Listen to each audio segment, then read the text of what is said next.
Retour en France maintenant avec un chiffre qui fait froid dans le dos. En 4 ans, les braquages contre les bijouteries ont littéralement explosé, plus 151%. Une raison à cela, le cours de l'or ne cesse de flamber.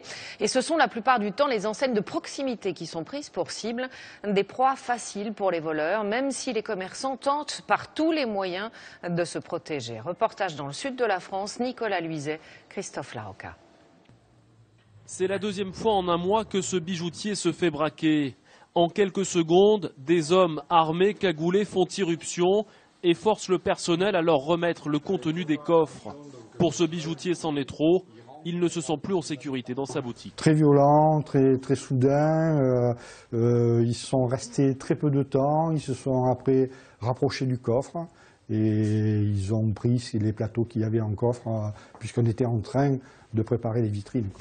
Ce qui frappe ce commerçant, c'est la rapidité d'exécution du casse et l'extrême jeunesse des braqueurs. Après avoir brisé les vitrines, ils laissent derrière eux dans la précipitation un chargeur. S'agit-il d'une arme réelle ou bien factice? Dans la confusion, impossible de le dire, mais c'est suffisant pour intimider le commerçant.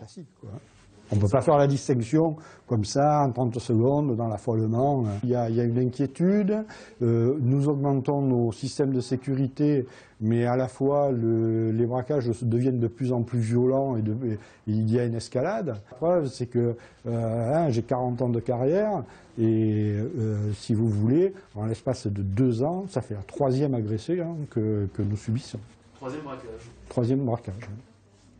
Et pendant 40 ans, 30 ans, on n'a absolument rien eu. La dernière fois qu'il a été agressé, les braqueurs ont été très rapidement interpellés. Il espère qu'à terme, ces interpellations seront suffisamment dissuasives.